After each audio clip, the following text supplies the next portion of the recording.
Boa noite, gente. Primeiramente, né, eu queria agradecer a todo mundo pela presença de vocês aqui na nossa oficina. Vamos já começar, né? Já passou os 5 minutos de tolerância. Meu nome é Renata, eu sou representante da LANFA, que é a Liga de Medicina de Família e Comunidade da União Evangélica, em Anápolis, no Goiás. E hoje a nossa oficina vai estar falando sobre os desafios da atenção à saúde no sistema prisional durante a pandemia da Covid-19. Primeiramente, eu queria só passar algumas instruções para vocês, porque, como vocês sabem, né, os certificados das oficinas, eles vão ser um certificado gerado à parte. Então, eu preciso contabilizar a presença de vocês. E aí, nos 20 minutos finais da oficina, eu vou estar mandando pelo chat um link para vocês estarem preenchendo com o nome completo de vocês e o e-mail. Também sobre as dúvidas, a Alana, que vai ministrar nossa oficina hoje, no final ela vai dar uma abertura para a gente fazer um debate, né, sobre o tema que ela vai apresentar para a gente no decorrer da oficina.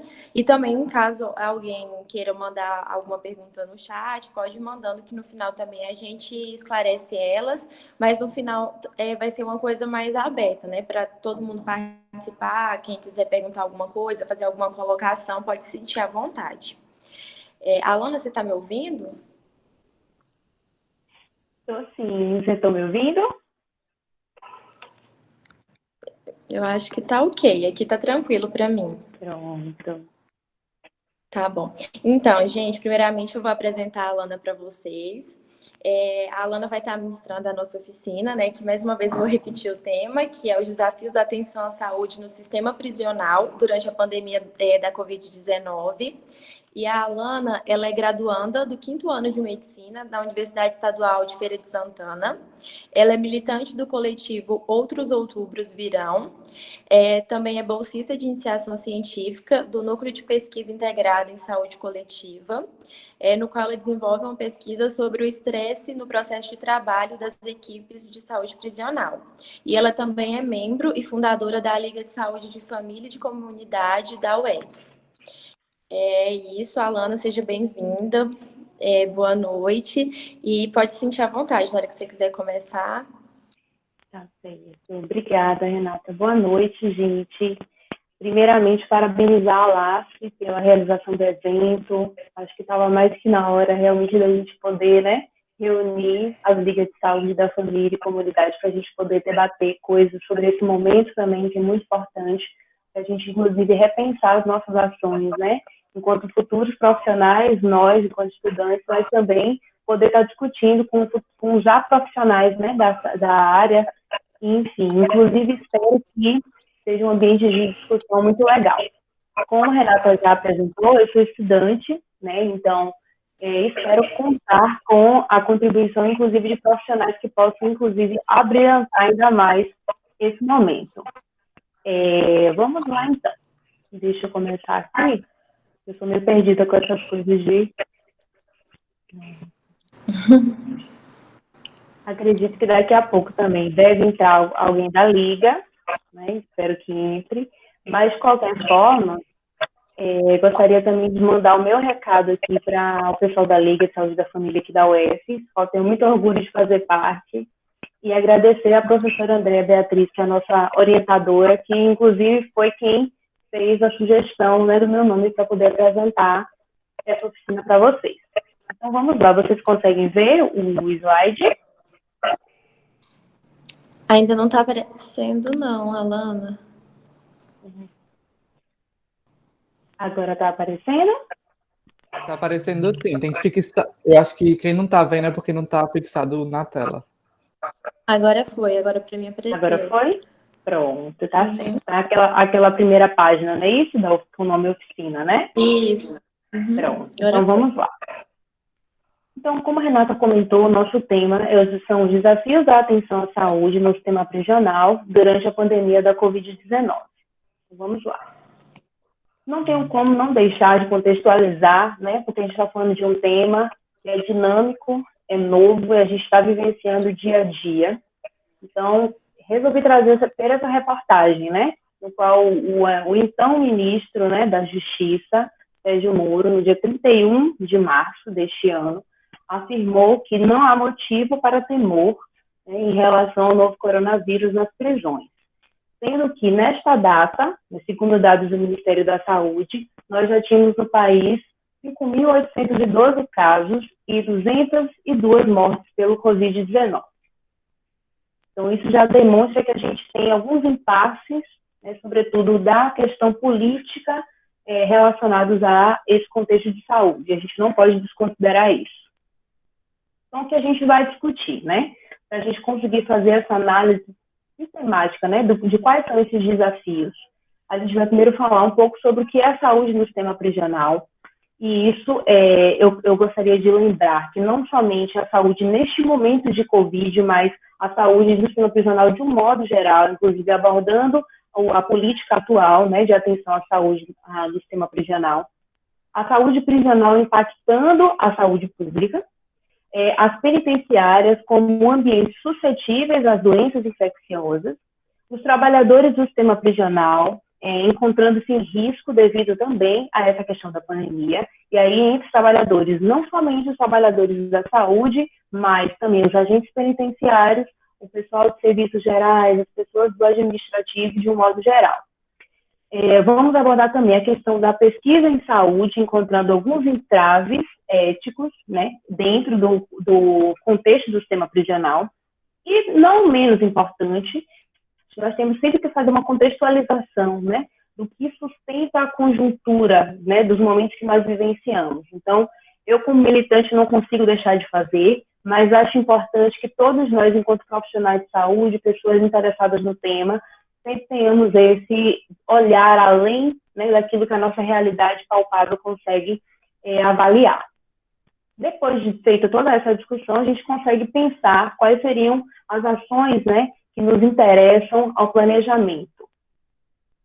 Então, vamos lá. Como metodologia da nossa oficina, eu optei por fazer primeiro uma análise de artigos, né, científicos e, inclusive, se vocês fizerem uma pesquisa utilizando os escritores, sobretudo Covid e prisões, tanto na BVS como também no PubMed, vocês vão ver que já tem muitos artigos falando sobre isso.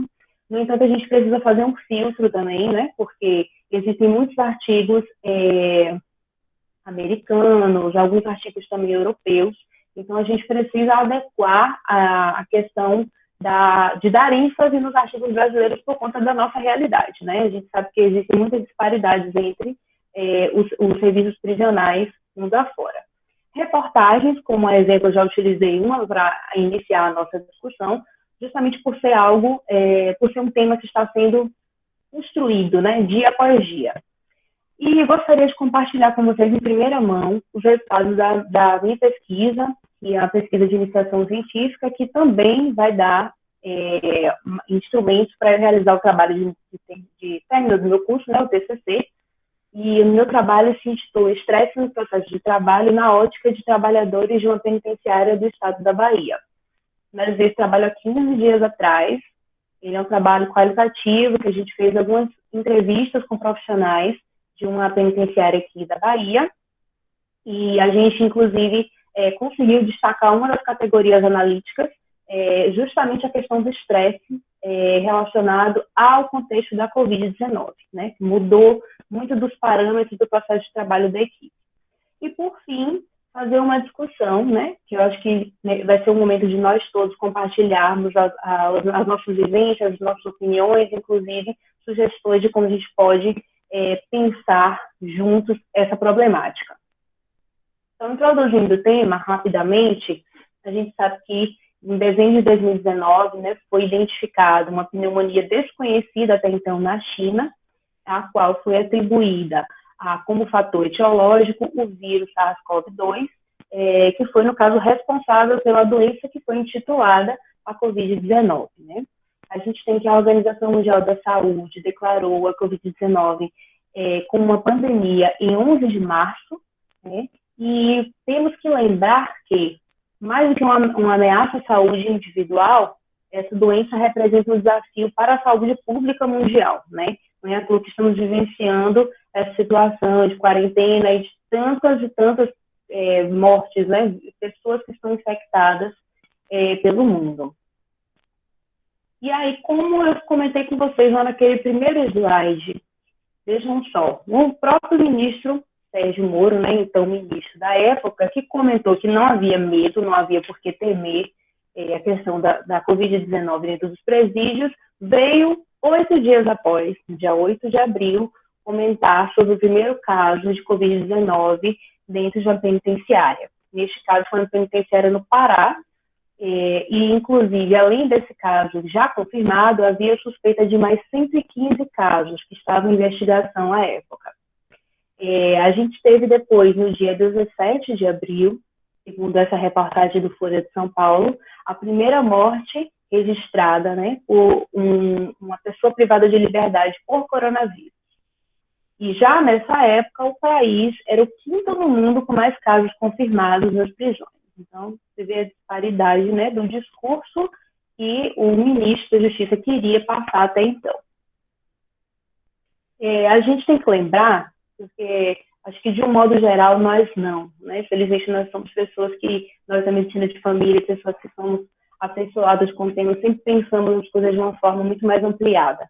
Mas o senso comum pensa muito essa questão do sistema prisional como algo completamente isolado e distinto do resto da sociedade, o que nós sabemos que não é verdade, né? Não é à toa, inclusive, que existe uma política e não apenas um plano, uma lei que rege a questão da saúde do sistema prisional pelo SUS, né? Então, a pandemia da Covid-19, ela vem escancarar as contradições das unidades prisionais. Então, portanto, muitas das coisas que eu vou comentar ao longo aqui da nossa discussão talvez se repitam, né? E, assim, remetam muito a um passado que é presente e que nós sabemos que, se não for alterado, vai também repercutir muito negativamente no futuro. Além de as penitenciárias serem amplificadoras, né, de doenças infecciosas, elas são consideradas também como incubadoras de doenças infecciosas, como um epicentro de doenças infecciosas, sobretudo porque, se não forem tratadas, devido à própria questão dos contatos entre o sistema prisional, e a sociedade, elas podem, digamos assim, que voltar a incidir sobre a sociedade extramuros. Nós temos como agravantes para essa questão, né, das penitenciárias como amplificadoras, a vulnerabilidade das pessoas privadas de liberdade, e isso eu digo vulnerabilidade socioeconômica, uma vulnerabilidade também relacionada a agravos em saúde, o estigma social relacionado a essas pessoas, a falta de empatia social e uma divergência entre a equipe de segurança e os profissionais de saúde. Isso é uma coisa que emergiu em muitas falas durante a pesquisa que eu realizei. Isso eu vou poder trazer posteriormente em outros resultados. Para a gente conhecer um pouco mais sobre o perfil das pessoas, né, às quais nós estamos nos remetendo, nós temos que as pessoas privadas de liberdade, como que eu vou utilizar essa sigla, né, PPL, são indivíduos maiores de 18 anos custodiados em unidades prisionais. A gente tem também um serviço socioeducativo que tem por função acolher os adolescentes, as crianças em conflito com a lei, mas seriam, no caso, pessoas, né, abaixo de 18 anos. As pessoas privadas de liberdade, então, são, em sua maioria, oriundas de comunidades historicamente desfavorecidas. Então, como eu comentei, a questão da própria vulnerabilidade socioeconômica, já possuem condições precárias de saúde antes mesmo do encarceramento. Inclusive, o professor Gusso, né, que é um dos escritores do nosso Tratado de Medicina de Família, fala muito a respeito de como seria importante para nós termos esse primeiro contato, né, com as pessoas privadas de liberdade dentro do sistema prisional, uma forma de poder, digamos assim, que abrir as portas para essa questão da integralidade do cuidado, né, já que essas pessoas muitas vezes deixam de receber esses cuidados antes, né, do encarceramento, infelizmente. O Brasil possui, estimadamente, 770 mil pessoas encarceradas, né, dentre os quais alguns estão já, digamos que, com julgamento, né, condenados à sua pena devido ao delito, outras estão em processo de regime semiaberto, outros estão também ainda por aguardar esse julgamento. 75% dessas pessoas são jovens, negras e com baixa escolaridade. e eu coloquei esse termo, né, entre aspas, residindo em estabelecimentos prisionais superlotados em saúde. Uma ocupação que, por vezes, ultrapassa 3 vezes a capacidade total. E aqui eu fiz uma linha do tempo para a gente pensar algumas coisas que foram importantes, né, a gente destacar em relação ao sistema prisional do Brasil, e isso desde 84 até o momento. Por que 84? Em 84 a gente teve a aprovação da Lei de Execução Penal, né, que é uma lei considerada como uma das mais avançadas do mundo jurídico, né? Ela estabelece uma série de garantias e assistências às pessoas privadas de liberdade e vão, no caso, contribuir para a sua reintegração e convívio social. Dentre essas garantias, a gente tem justamente a questão do direito à saúde, a todas essas pessoas. E aí, no caso, a gente tem esse marco, né, muito importante, a gente observar também que a própria questão da data, 1984, remete a um processo de redemocratização política, então a gente tem grandes atores sociais aí contribuindo, inclusive para a formação do SUS posteriormente, né? Então a gente fica uma data realmente importante. Em 2004, que foi o meu segundo marco aqui na linha do tempo, a gente teve a aprovação do Plano Nacional de Saúde do Sistema Penitenciário, que foi, em 2014, digamos assim, que atualizado e amplificado para uma política, chamada Política Nacional de Atenção Integral à Saúde das Pessoas Privadas de Liberdade no Sistema Prisional, ou PNAESP, para a gente poder resumir esse grande nome, né? E, em comparação com o plano, seria mais abrangente, primeiro, por reconhecer que de 2005 a 2014 houve um aumento absurdo, assustador no número de pessoas que foram detidas, né, pessoas que fizeram parte desse grupo de privadas de liberdade. Então, a gente não conseguia dar conta apenas com o plano da questão do cumprimento, né, do acesso à saúde a essas pessoas. Eu vou falar isso um pouco mais à frente.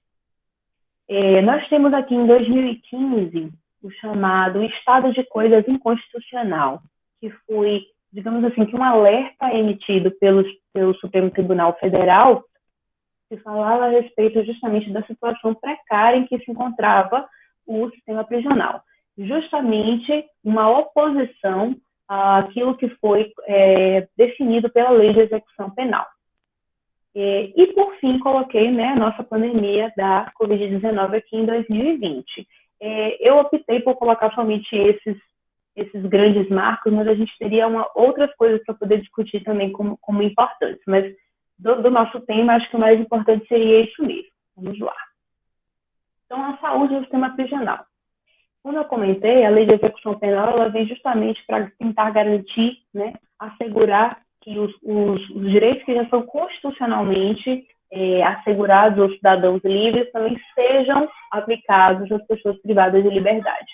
Então, a inexistência da assistência à saúde a essas pessoas viola seus direitos, inclusive viola a própria lei de execução, né, penal, porque a pena se atribui apenas à privação de liberdade de locomoção.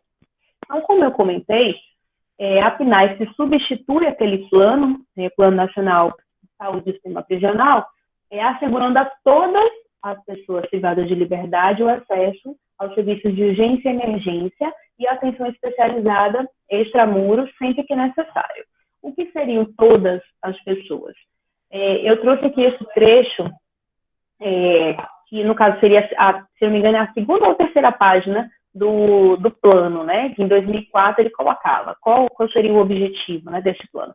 Incluir no sistema de saúde os brasileiros que cumprem pena, né? Então, cumprir pena para o direito, juridicamente falando, é diferente de você ser detido e aguardar julgamento. Então, por exemplo, se uma pessoa for presa agora, ela não vai ser julgada, né, de imediato. Então, essa pessoa que estava sem o julgamento de imediato, não estava numa penitenciária, poderia estar na delegacia, poderia estar na cadeia pública, poderia estar, enfim, em outros locais que não a penitenciária, ficavam descobertos desse plano. Então, foi importante a promulgação dessa política por conta dessa maior abrangência a essas pessoas. Além do mais, nós temos que lembrar porque existe uma pena de privação de liberdade de locomoção, como eu comentei acima, e existe também aquilo que é chamado de medida de segurança, que é relacionado a pessoas que, por alguma razão, cometeram algum delito por questões de saúde mesmo, né? Questões relacionadas à psiquiatria. Então, essas pessoas, por estarem, sobretudo em hospitais de custódia, estariam também fora daquilo que o plano, até 2004, em 2004, desculpa, ele acabou colocando como lei.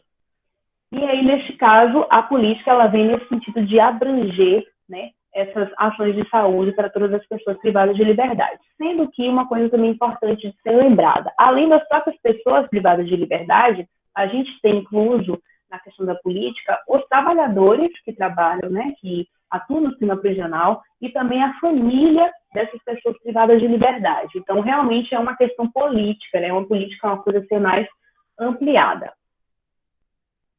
O acesso aos recursos de saúde, a despeito, né, da PNASP, ela ainda pode ser limitada, né? A comunicação e o contato com os internos nem sempre são facilitados. E essas limitações se referem, sobretudo, a questões de segurança. Então, se, por exemplo, um interno se sentir mal por alguma razão, ele precisa primeiro comunicar a um agente penitenciário para que este, sim, possa fazer um comunicado ao serviço de saúde local para que, sim, ele possa ser atendido, né? Isso a gente já observa que pode haver, no caso, uma dificuldade da efetivação da longitudinalidade do cuidado, né? Que é uma das diretrizes do SUS e que é também adotada pela política, pela PNASP. Quase nenhuma prisão possui hospitais reais, né? E a proporção de pessoal clínico e internos é extremamente baixa. E quando a gente analisa essa questão de proporção de pessoal clínico internos por categorias profissionais, essa defasagem é maior ainda. A gente tem, por exemplo, um número de médicos muito abaixo daquela proporção que é dita ideal, inclusive para a sociedade extramuros. Se não me engano, é 0,99% de proporção de um para outro. Em relação às outras categorias profissionais também, a gente só não tem tanta defasagem, segundo os dados do Departamento Penitenciário Nacional, em relação a técnicos de enfermagem e enfermeiros, mas os demais profissionais, de modo geral, sim. E aqui eu trouxe algumas salas da minha pesquisa, né? Esses Ezinhos, no caso, seriam os entrevistados, né? Que tentam justamente traduzir, né, personificar um pouco do que eu falei até então. Temos de ter criatividade para usar as ferramentas que temos, apesar das limitações que o Estado impõe. São muitas regras, são muitos impasses, até pelo próprio contexto prisional. De acordo com a direção e com as nuances da segurança, você observa que o fazer profissional fica limitado por conta dessas regras. Os internos, às vezes, estão algemados, e isso limita o atendimento normal. O número de profissionais é um grande problema que nós temos. Temos quase 2.000 internos e acho que teriam que ser mais profissionais. Então, a gente já imagina que diariamente já é uma problemática. Imagine numa situação, né, tão adversa e tão cheia de protocolos que nós estamos vivenciando. Além do mais, a saúde no sistema prisional também é marcada por uma forte presença do modelo biomédico, no qual são tratados os sintomas, né? O evento agudo ele é tratado em detrimento de um acompanhamento integral do indivíduo, né? Poucas intervenções de promoção à saúde e prevenção do agravo, e prevenção de agravos de um modo geral. Existe uma alta prevalência de doenças crônicas e agravos de saúde mental. E aí, dentre essas doenças crônicas e outras também, a gente tem doenças infectocontagiosas, né? A própria questão da tuberculose pulmonar, a infecção por HIV/AIDS, a gente tem muitas pessoas privadas de liberdade com diabetes, com hipertensão, a questão dos agravos de saúde mental.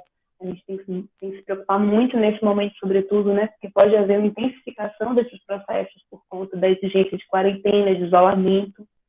A gente tem também um perfil de população mais envelhecida entre essas pessoas privadas de liberdade, justamente por conta dessa dificuldade de flexibilizar, né, a questão jurídica no Brasil. A gente sabe que essas questões poderão ser agravantes, né, para ocasionar taxas mais altas de doenças virais e morte, né? Porque a gente sabe que, no caso, a presença de doenças crônicas e o perfil também de pessoas mais idosas acaba configurando essas pessoas como um grupo de risco para a Covid-19. Não podemos esquecer também das gestantes de puérperas, né? Sobretudo os puérperas que estão com seus filhos, né, amamentando e ainda estando em contato com eles. Então, por a gente ainda desconhecer, né, quais seriam as reais consequências da Covid-19 em gestantes e puérperas, essas mulheres também entram como grupo de risco. Temos que o fator escolaridade e educação em saúde, né, são questões importantes justamente por serem baixas, né, entre essas pessoas, e a transferência de informações dentro do sistema prisional é fortemente controlada. É um ambiente, então, de grande desinformação e medo. Nesse momento, a gente tem que lembrar que não somente a desinformação em relação ao que é a própria Covid-19, como se prevenir, quais são as consequências, o que fazer, né, diante dessa situação, mas também o próprio medo da desinformação em relação aos seus familiares, uma vez que as visitas já foram interrompidas, né, desde março aqui no Brasil. Então, a gente tem que se preocupar também com essa questão. O isolamento e a quarentena, então, poderão piorar os diagnósticos de saúde mental pré-existentes. Então, coloquei aqui nesse adendo, lembrar das famílias, extremamente importante. A própria questão do confinamento, né, que também, por vezes, pode reduzir ou piorar a qualidade do sono dessas pessoas, pode levar a um processo de enfraquecimento do sistema imunológico, né, que também é um fator importante da gente lembrar quando a gente fala de Covid, né, em populações vulneráveis. Temos que lembrar também que metade das regiões do país não possui espaços de isolamento efetivos, né? E por vezes até existe um espaço de isolamento, mas é um espaço de isolamento para outros tipos de doença respiratória, ou isolamento de contato, não isolamento respiratório. Então, muito provavelmente todas essas pessoas vão ser alocadas na mesma cela, né? Na mesma cela de isolamento. Moveiros internos, no caso, uma possibilidade, né, ou necessidade de transferência para algum tipo de serviço extramuros, uma atenção especializada, por si só já exige, né, diversos protocolos. É necessário, digamos assim, nomear um oficial que vai fazer isso, enfim. Neste momento de Covid, a gente tem que lembrar que vão haver precauções adicionais em relação a isso. Então, tudo isso vai dificultando essa garantia do acesso efetivo à saúde a essas pessoas. Então, tudo isso leva também a gente a pensar que, primeiro, pessoas com um alto grau de mortalidade, né, com um acesso um pouco mais difícil em relação também ao diagnóstico, ao rastreio dessas doenças, muito provavelmente vão ser encaminhadas para um tratamento externo quando já estiverem em estágio muito avançado na história natural da doença. E provavelmente essas pessoas não estão recebendo cuidados médicos e avaliações adequadamente, justamente por conta dessa questão da precaução de contato que a gente está tentando ter em relação a essas pessoas, né? E as pessoas de um modo geral, na verdade, questão do isolamento. E para ilustrar isso, eu trouxe uma fala de um outro entrevistado da pesquisa, comenta: com essa questão da Covid, alguns pacientes são atendidos na grade, e isso limita a qualidade do atendimento. Falando agora sobre os impactos da saúde prisional para a saúde pública, a gente tem que lembrar, né, como eu comentei, que o sistema prisional ele não está isolado da comunidade externa. Então, eu fiz esse desenhozinho para justamente tentar ilustrar isso, né? Quais são esses pontos de intersecção que a gente tem.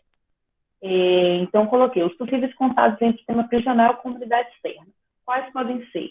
Através de transferências, né, de pessoas, de internos de uma penitenciária para outra, através de admissões, os próprios funcionários do sistema prisional que retornam aos seus casas, têm contato com sua família, muitas vezes têm também uma simultaneidade de vínculos empregatícios. A gente tem a própria questão da eventual libertação de alguma pessoa privada de liberdade. Nós temos as audiências judiciais que, por hora, estão suspensas, no entanto, existem audiências que são de caráter emergencial e essas continuam acontecendo. Ou também o transporte desses internos a um sistema de saúde, né, por alguma necessidade emergencial eventual. Então, todas essas rotas, todos esses caminhos funcionam como potenciais transmissores, né, da Covid-19 para a comunidade ou da comunidade para o sistema prisional. A gente tem uma alta incidência, né, de infecções respiratórias entre as pessoas privadas de liberdade. E isso pode tornar as prisões, o sistema prisional de um modo geral, como uma fonte de disseminação e de ressurgimento da epidemia, né, caso ela não seja tratada adequadamente. Eu trouxe esse esqueminha, que foi, no caso, tirado de um artigo, né, de Matos.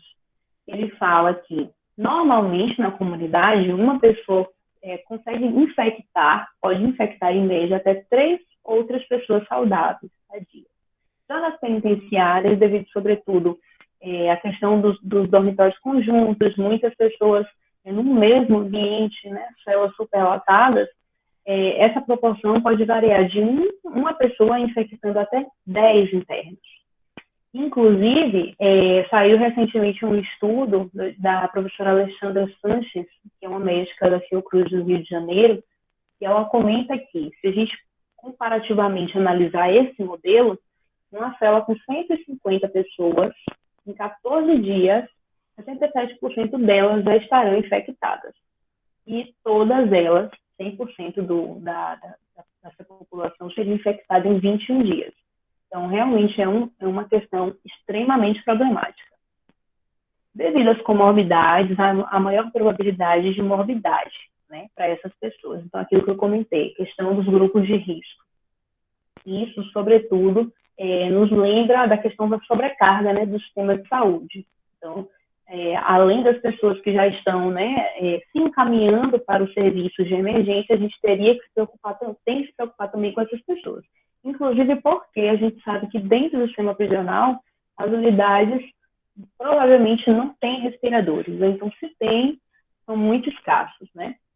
Nesse sentido, existe uma inter-relação entre a saúde do sistema prisional e a saúde pública, né? E isso, além de ser uma realidade global, nos evidencia que os países que têm conseguido enfrentar, né, realmente levar a sério essa questão da Covid-19 dentro dos presídios, conseguem enfrentar a pandemia de uma forma diferenciada.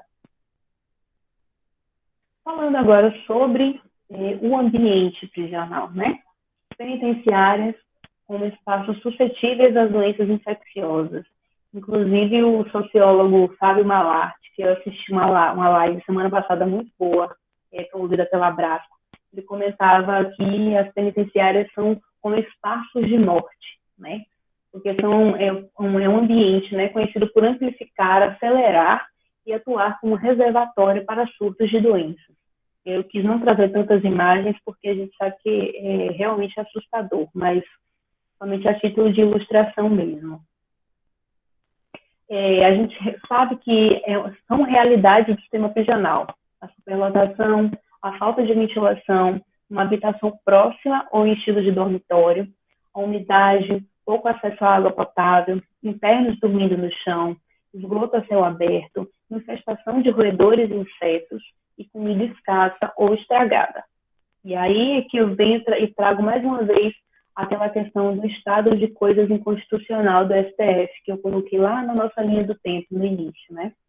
Ele foi, como eu disse, um alerta que foi emitido pelo STF em 2015, né? Então, a gente tem aí, de 1984, que quando a lei de execução penal foi promulgada, até 2015. Quantos anos se passaram para esse reconhecimento formal, né?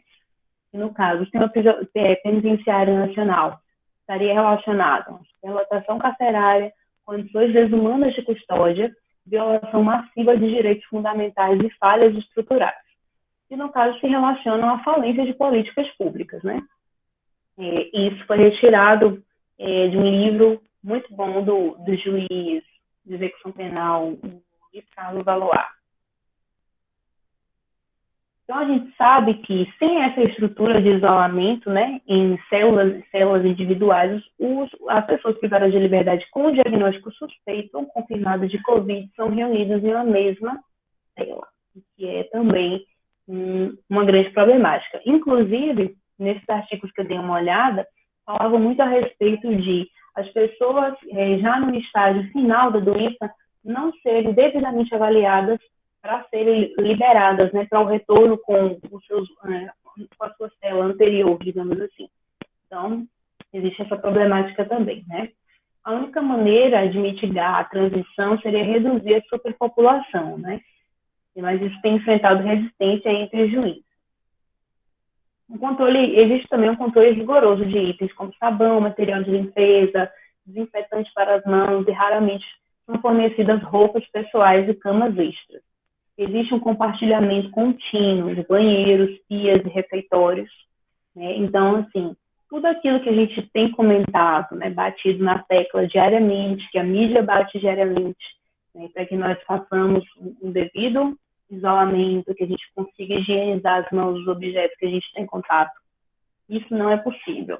Então, um ambiente com 150 pessoas, né, todas convivendo diariamente com esse tormento, com esse medo, e já com essas condições insalubres que a gente já sabe, né?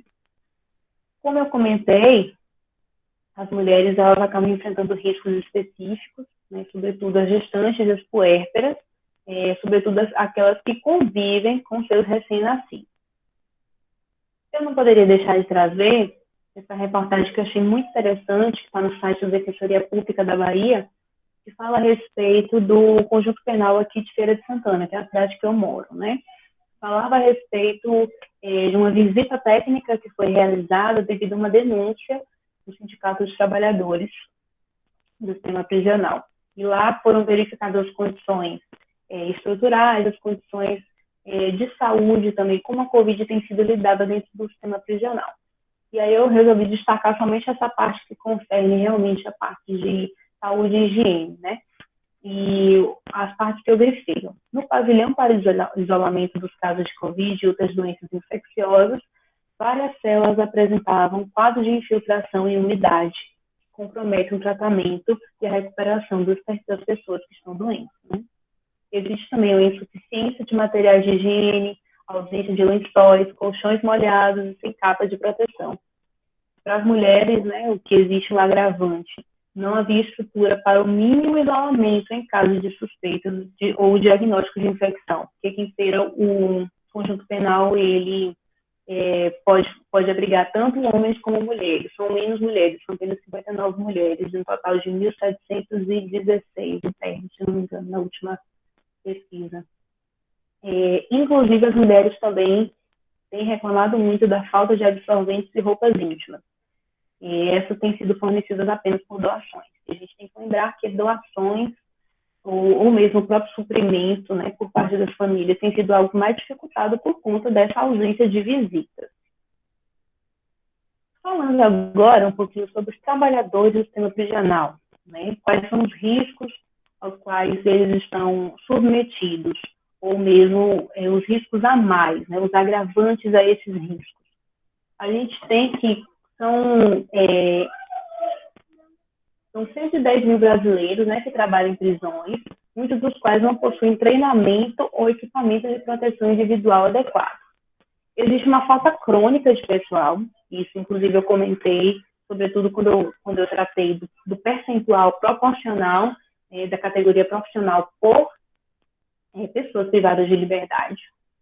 E a escassez vai piorar à medida que os trabalhadores adoeçam ou precisam cuidar de seus familiares. A saúde mental dos trabalhadores também é altamente vulnerável durante esse surto. E a gente tem como rememorar o surto, né, de SARS, que foi a pneumonia atípica de 2003, no qual muitos trabalhadores resistiram a ir aos seus postos de trabalho, muitos também pediram demissão, muitos se preocuparam com essa questão da transmissibilidade, né, do medo que a mídia também acabou colocando diante dessa situação, que não é diferente neste momento. Como adicionais a essas questões, nós temos que a própria precarização do posto de trabalho, no sentido de, como eu comentei anteriormente, a falta de EPI, a indisponibilidade também de testes diagnósticos, não somente para os pacientes, mas para os profissionais também, acabam sendo fatores de risco, né, para o desenvolvimento do estresse.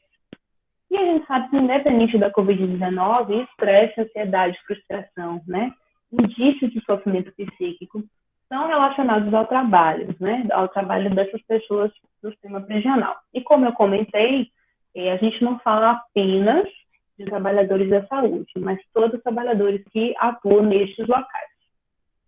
Como exemplo, eu trouxe mais algumas falas de pessoas que participaram da minha pesquisa. Então, além da demanda diária dos internos, tem a demanda da pandemia. Muita sobrecarga para a equipe. Alguns profissionais estão também afastados por conta da Covid. Agora, com a pandemia, está sendo difícil de se desligar do trabalho, porque temos muitas discussões nos grupos pelo WhatsApp. Temos trabalhado quase o triplo. São poucos EPIs, isso tem intensificado o estresse. Perdemos um colega de trabalho por conta da Covid há alguns 15 dias. Por ele lidar diretamente com a equipe, houve um impacto grande para todos nós. Em relação a essa pesquisa, sobretudo este ponto, que acho que foi um dos pontos ápices das entrevistas, eu percebi uma grande ansiedade, realmente, muitos indícios de que esses profissionais estavam sofrendo por conta disso. Porque, primeiro, assim que foi realmente identificado, né, que haviam casos, sobretudo dentro, né, desse conjunto penal especificamente, não existiam protocolos específicos para lidar com a Covid dentro do sistema prisional. Existiam os protocolos que nós todos sabemos, né, de isolamento. Então, como é que a gente trabalha isolamento dentro desse ambiente? Como pensar em um ambiente higienizado, um ambiente ventilado, um ambiente que realmente proporcione essas questões de prevenção, né? Então, imagino realmente o desespero desses trabalhadores, né? Falando agora sobre a questão da pesquisa em saúde.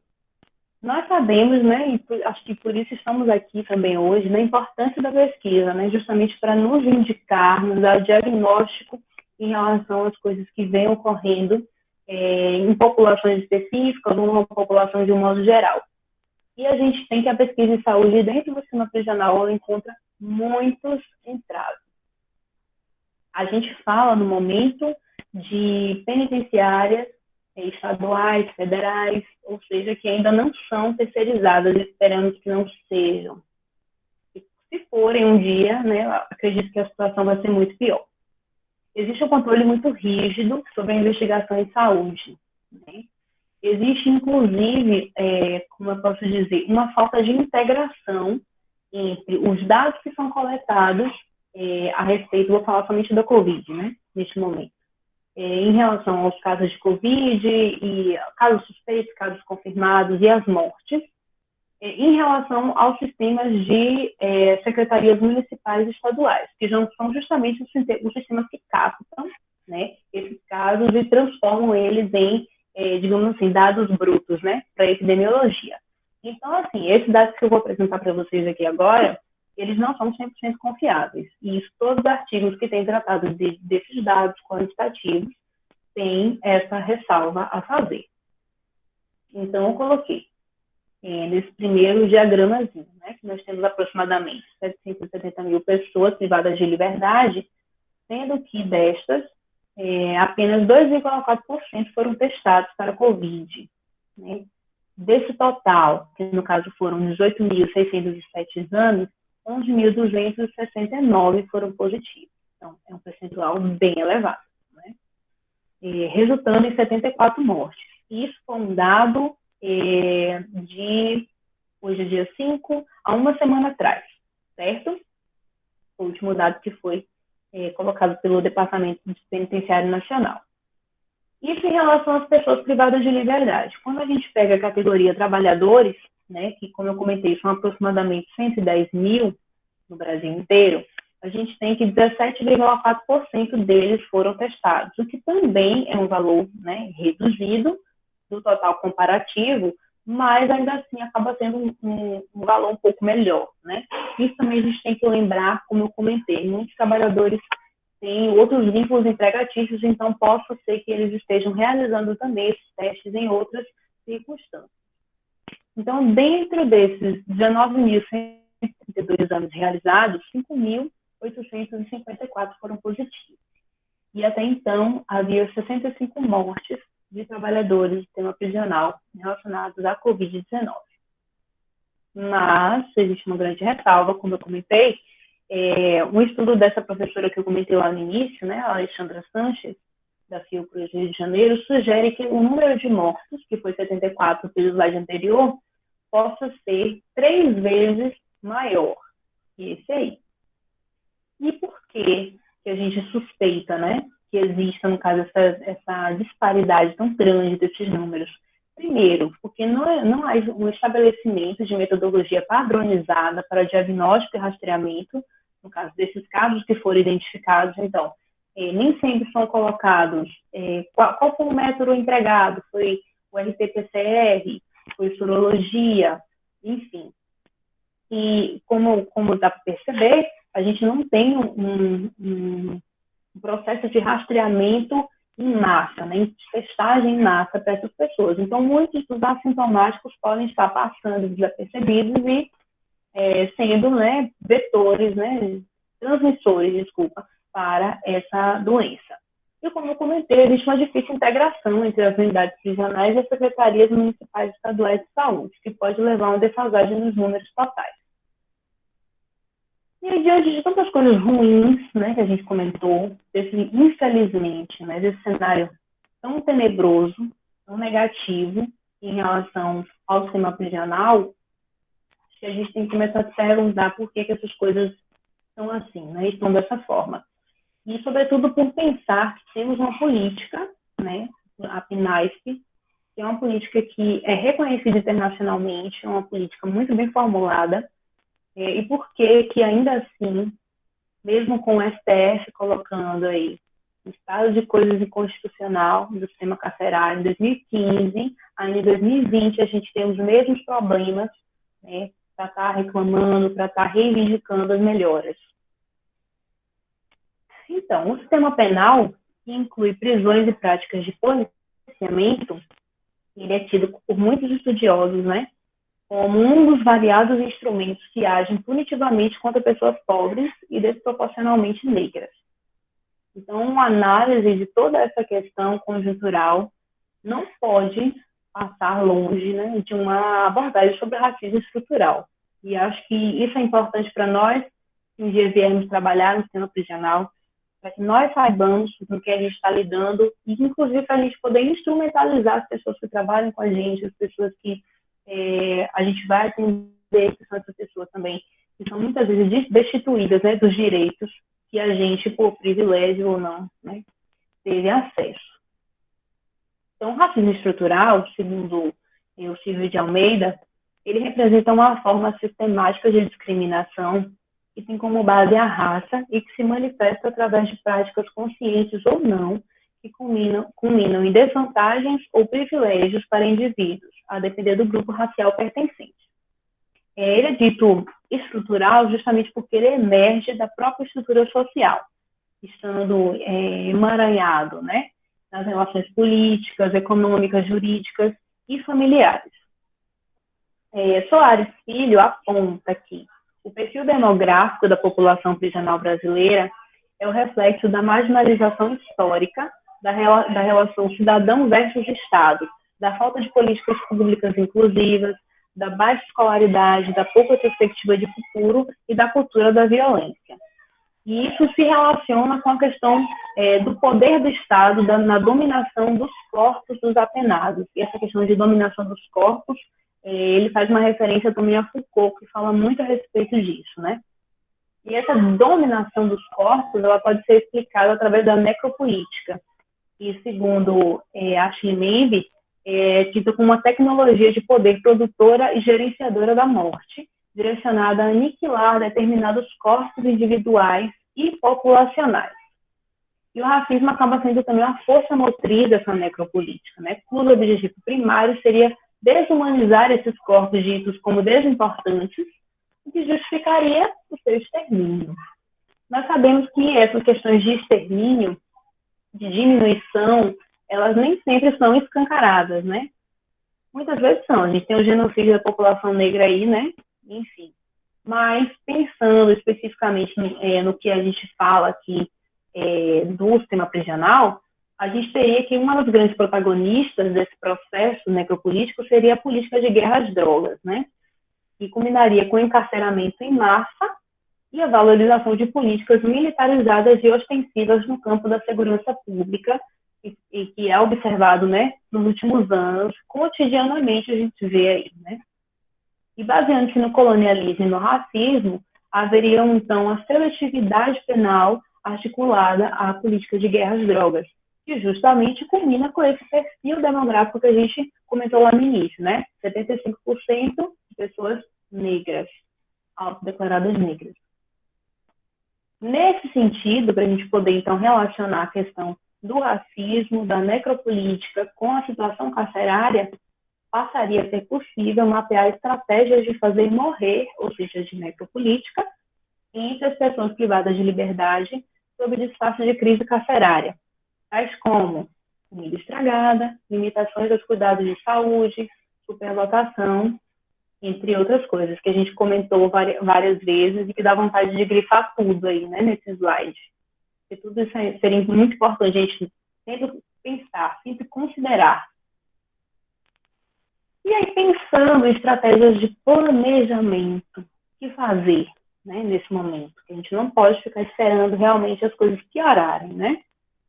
Eu tenho que esse artigo, né, Montoya fala a respeito da medicina de família, a medicina preventiva, atuar em conjunto com o Ministério da Saúde, né, no sentido de criar e implementar um plano de pandemia, né? Já que existem diversas medidas que estão sendo tomadas extramuro, temos que pensar também nas medidas intramuro por todas essas razões que nós já comentamos anteriormente. Claro que essas políticas elas têm que ser apropriadas, né, para cada ambiente correcional, isso que, como eu comentei, o itinerário carcerário compreende não somente penitenciárias, como delegacias, como hospitais de custódia, a gente tem colônias agrícolas, colônias industriais, então cada um ao seu, a sua necessidade, a sua determinação, né, teria que se adequar a um plano de pandemia específico.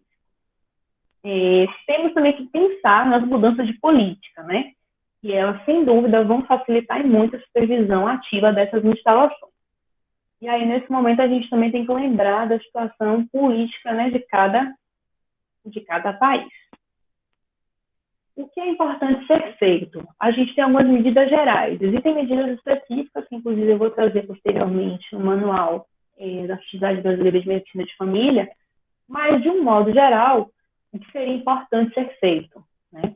Rastrear todos os internos e funcionários na entrada. Então, quando houver admissão de pessoas lá dentro, que seja feito um rastreamento efetivo, os funcionários sejam avaliados quanto ao perfil de sintomas, quanto também à questão de outros possíveis vínculos empregatícios e também a própria questão de presença de agravantes, possíveis agravantes, ou seja, a população de risco deve ser sempre olhada com mais cuidado.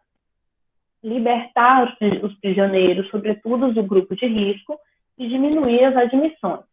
Identificar as vulnerabilidades e providenciar recursos apropriados, sobretudo se a gente pensar numa libertação em massa, né? O que infelizmente não ocorreu aqui no Brasil, mas não adianta também você libertar essas pessoas de grupo de risco sem saber como elas vão, no caso, gerenciar, né, os cuidados da saúde extramuros.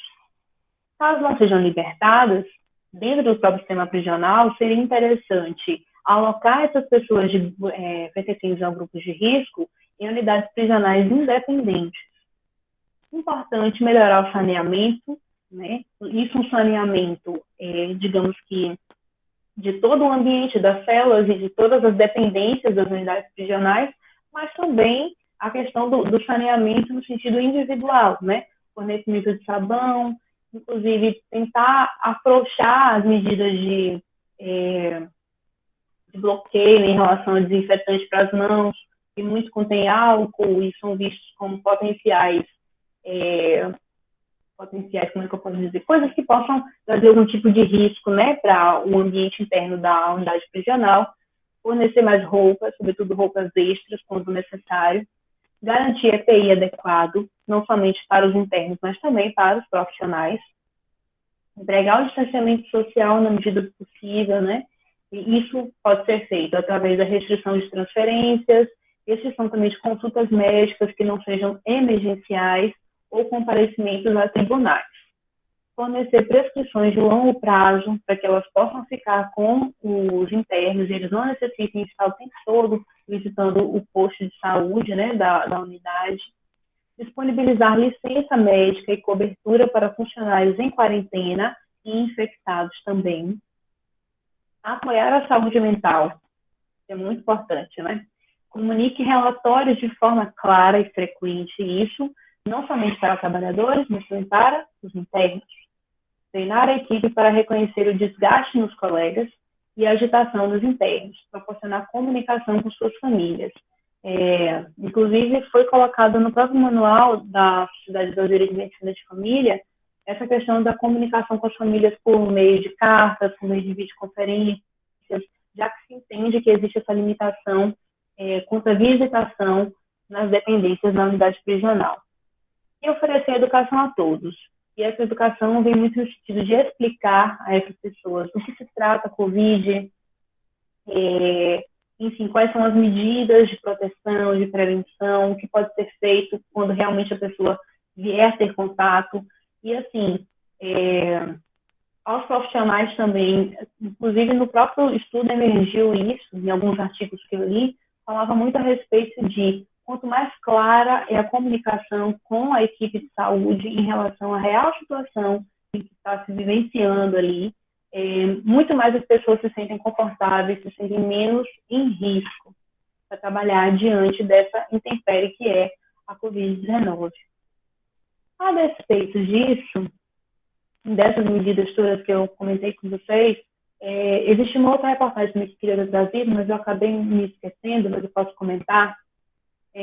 A gente tem que a situação política do Brasil não contribui muito, né, para que a gente tenha um enfrentamento efetivo e, digamos que mais sério, né, a Covid dentro dos presídios. A gente tem que o presidente criticou a soltura de pessoas privadas de liberdade, né, em decorrência da proliferação da Covid-19. Então, também, assim, criticou a soltura, mas também não determinou o que poderia ser feito, né, em detrimento disso. E, em comparação, a gente tem que no Irã foram libertos 54 mil pessoas, né, que estavam presas, mesmo que diante de críticas, mas isso foi feito justamente para tentar minimizar os efeitos dessa pandemia dentro do conjunto penal.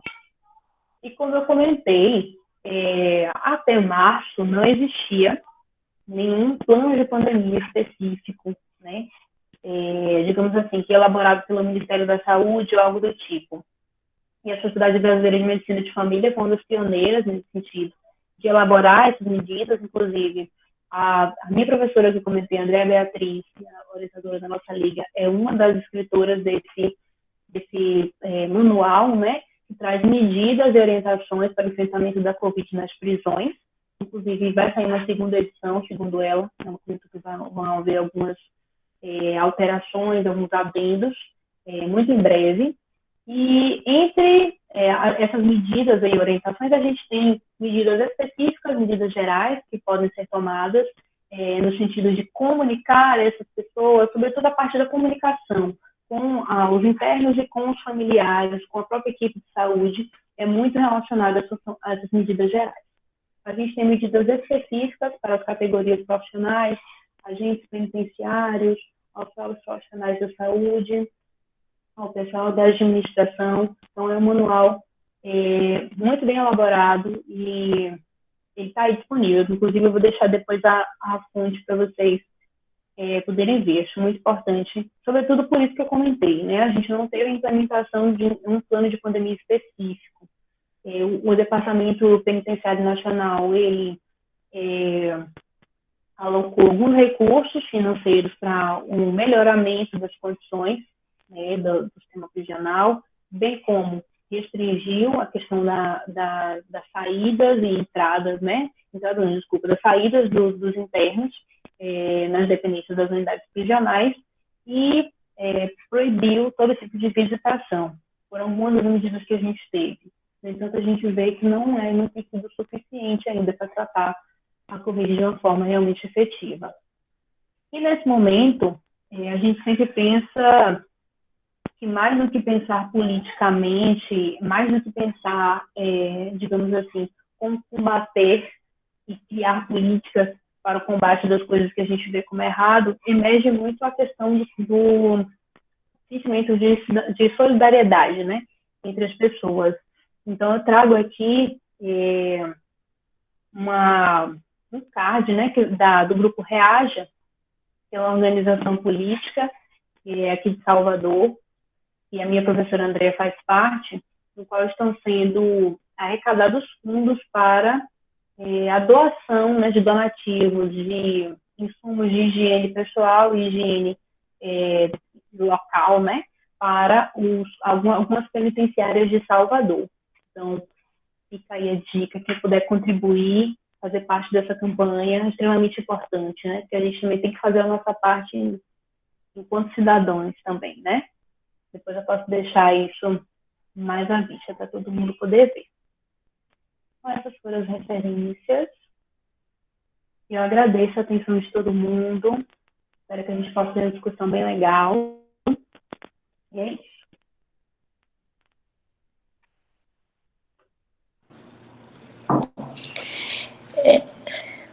Alguém tem algum ponto para colocar? A gente quer tirar alguma dúvida com a Alana.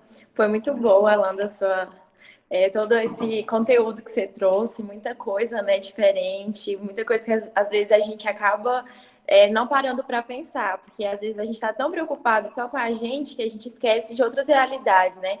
Eu vejo todo mundo falando, mas tá muito difícil e não sei o quê, mas tem situações bem mais complicadas, como o sistema prisional e inúmeras outras que a gente precisa também ter esse olhar atento para avaliar, né? Então, muito obrigada. Muito bom. Deixa eu dar uma olhadinha aqui no chat se alguém mandou alguma pergunta. O que falaram foi isso, né? Tá todo mundo elogiando, falando que foi excelente, que nunca tinha parado para pensar nessa questão também. Se alguém quiser perguntar alguma coisa, a gente quiser debater agora aqui também com a Alana, comigo, sintam-se à vontade. Inclusive, o pessoal abrir o microfone. Pode sim. E abra a sua imagem também, Beatriz. Tá, peraí.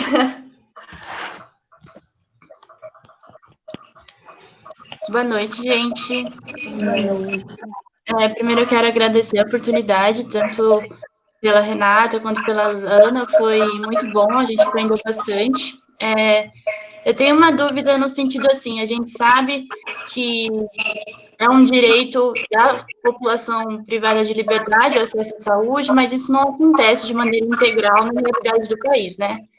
A minha dúvida é assim, nós, como profissionais de saúde de maneira geral, a gente consegue um acesso de maneira voluntária para ajudar em educação em saúde, seja em projetos e ações, ou até mesmo atendimento, ou existe ainda uma burocracia muito grande para isso? Olha, Beatriz, eu vou falar da minha realidade, assim, enquanto pesquisadora, né, de iniciação científica. Eu acho que isso varia muito de unidade para unidade, porque aqui na minha cidade, por exemplo, onde eu realizei a pesquisa, eu não tive dificuldades a ter acesso, né, às informações de modo geral, mas, assim, existem muitos protocolos, realmente, muitos protocolos, assim, não somente de segurança, mas algumas coisas que a gente tem que se limitar, a como falar, a como se reportar, a direção, sobretudo, e também aos profissionais. Para você ter ideia, eu tive a aprovação do Conselho de Ética da universidade para realizar a pesquisa, a aprovação do diretor da unidade prisional, e eu não conseguia ter o contato dos profissionais, porque existe uma questão de segurança implicada em tudo isso. Então, assim, existem alguns entraves. Eu não sei dizer para você se existem estágios, digamos assim, convênios já firmados com algum tipo de universidade, algum tipo de instituição que possa realmente estar oferecendo esse tipo de oportunidade para a gente. Mas, assim, acho que vai muito da gente realmente buscar, porque, assim, todo mundo que entra em contato com a gente, quando a gente fala, eu quero fazer um trabalho no presídio, vem, a gente precisa muito disso, as pessoas que olhem para a gente, que enxergam nossa realidade, que possam fazer, querendo ou não, uma denúncia em relação a isso. Então, eu acho que talvez seja limitado por das próprias nuances do ambiente de segurança, da questão de por ser relacionado a população de risco, vulnerabilidade, mas eu acredito que se houver realmente essa questão de vontade, eles não vão de negar, não.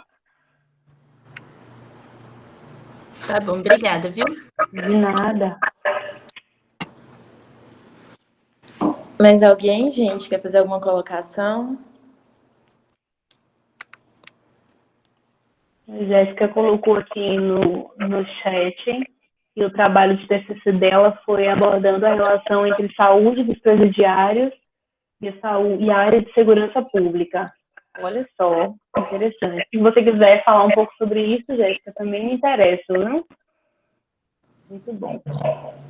Lorena, parabenizando aqui a apresentação, várias pessoas parabenizando. Obrigada, gente, obrigada. Olá, eu tenho uma dúvida. Sim, Gabriel, vou te falar.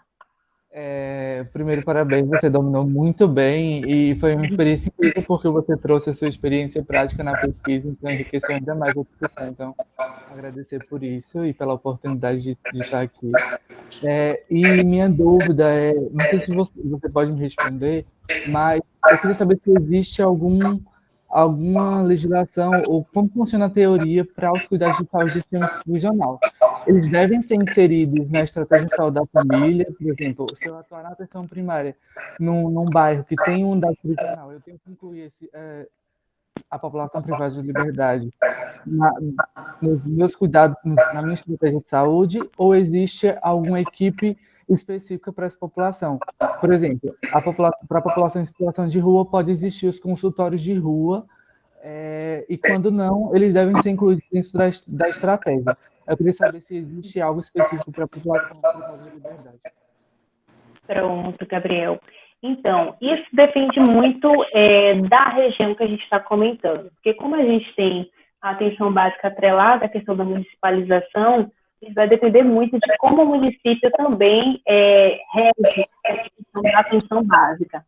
De um modo geral, a política estabelece que, a partir de determinado número de internos, eu não estou lembrando, se não me engano, são 600 internos ou 300, eu não estou lembrada agora, eu posso dar uma olhada na política. A partir desse quantitativo, já seria possível estabelecer uma equipe de atenção básica prisional. Então, dentro do próprio presídio, seria colocada essa equipe, que no caso, essa equipe básica do tipo 1, né, seria composta por um médico, um enfermeiro, um técnico de enfermagem, um odontólogo e um técnico de saúde bucal e um psicólogo assistente social. São essas 8 pessoas.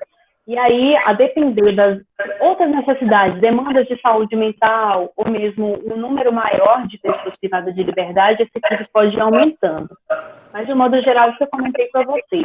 Depende muito de como é a interação do município com a atenção básica. E a gente sabe que tem municípios que têm uma integração muito melhor, né, uma estruturação muito melhor da atenção básica. Mas, via de regra, são as unidades prisionais dentro mesmo do próprio presídio.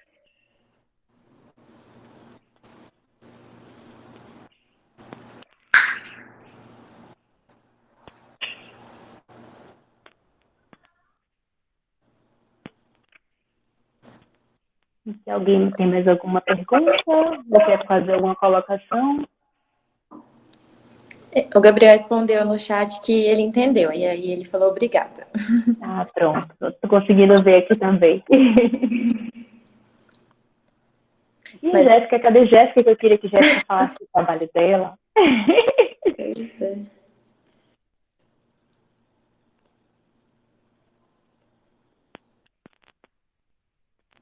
Vamos ver se ela vai aparecer. Vamos ver se ela aparece. E de um modo geral é isso, gente. Assim, para mim foi, como é que eu posso dizer, desafiador estar aqui hoje. Oi, né? Para todo mundo. Imagino falar para várias pessoas, assim, e sobretudo colocar, assim, um tema que é bem atual, né? Um tema que tá o tempo todo nos nossos ouvidos, mas que ainda assim é muito negligenciado, né? Que é a questão da própria saúde prisional, que o tempo todo encontra muitos entraves, muitos estigmas, pessoas que você fala que está estudando isso, somente quem realmente entende, compreende, né, o que está por trás de tudo isso, que consegue valorizar e ter um olhar diferenciado. Mas foi muito legal também poder compartilhar em primeira mão a questão da minha própria pesquisa. Não consegui colocar todos os resultados, até porque não concerne com o tema, né, proposto para a oficina, mas posteriormente, quando eu publicar artigos, eu vou comentar com o pessoal da LAF, falar que faz referência com a oficina que a gente fez hoje. Tem até uma pessoa que comentou aqui que já quer ler seu artigo. Não sei se você chegou a ver. Então pronto.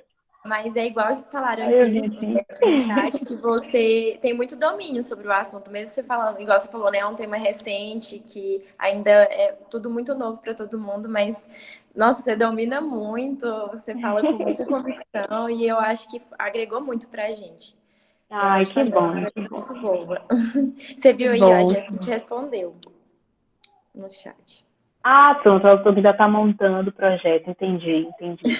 Faça mesmo.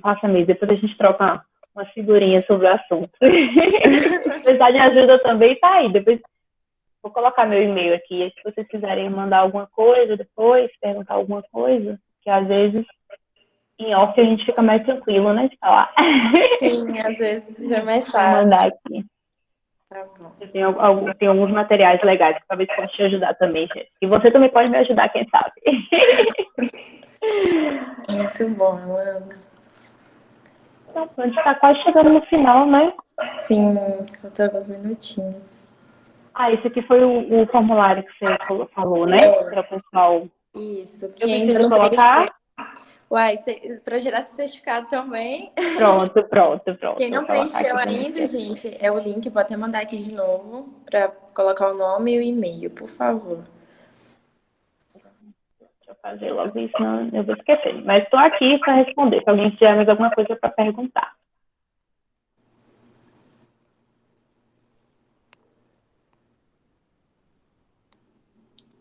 Mais alguém, gente? Se a gente não tiver mais nada.